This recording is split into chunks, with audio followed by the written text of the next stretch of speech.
আবার আবার আমার মুরগি নিয়ে পালিয়ে গেল। নয়নপুর নামে এক গ্রামে থাকতো এক বুড়ি।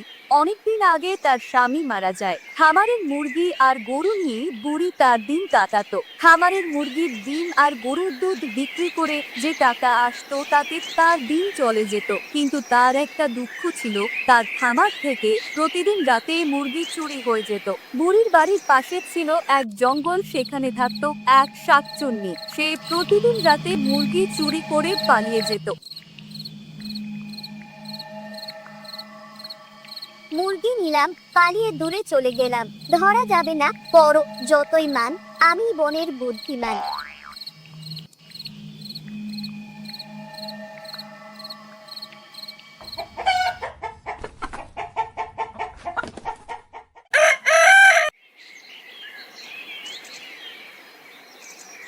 শাকচুন্নির এই কুকর্মের জন্য বুড়ির মন প্রায় দিনই খারাপ হয়ে থাকত।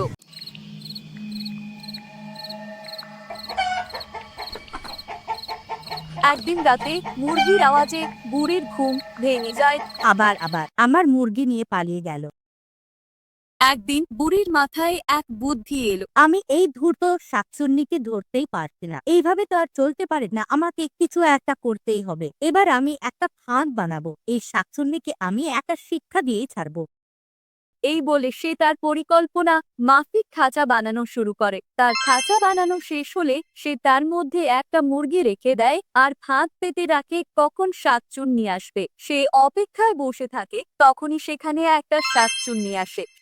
তুই তো আমার মুরগি খেয়ে বেশ ভালোই মোটাই হয়েছিস, আর না এবার তোকে একটি কুটি শিক্ষা দেব। শাকচুন্নি বুড়ির খামারের দিকে এগিয়ে যায়, তখন শাকচুন্নির চোখ পড়ে খাঁচার মধ্যে থাকা মুরগির উপর। লোভী শাকচুন্নি তো ভীষণ খুশি, তাকে আর কষ্ট করে খামার থেকে মুরগি চুরি করতে হবে না। তারপর সে যখন মুরগি চুরি করতে খাঁচার ভেতর গেল, তখনই বুড়ি তার খাঁচা বন্ধ করে দেয়। বুড়ি তো এবার অনেক খুশি।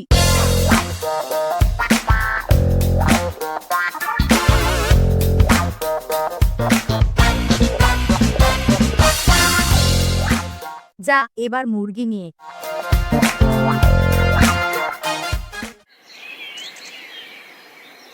এদিকে শাকচুন্নি পড়ল মহা বিপদে। সে নিজেকে ছাড়ানোর অনেক চেষ্টা করলো, কিন্তু পারল না। বুড়ি তাকে কয়েকদিন বন্দি রেখে আবার ছেড়ে দেয়, কারণ তার মায়া হয়। পরের দিন থেকে শাকচুন্নি বুড়ির বাড়িতে মুরগি চুরি করতে আসলেও আর ভয় করে না। বুড়ি এবার মহা আনন্দে সুখে শান্তিতে জীবন কাটাতে থাকে।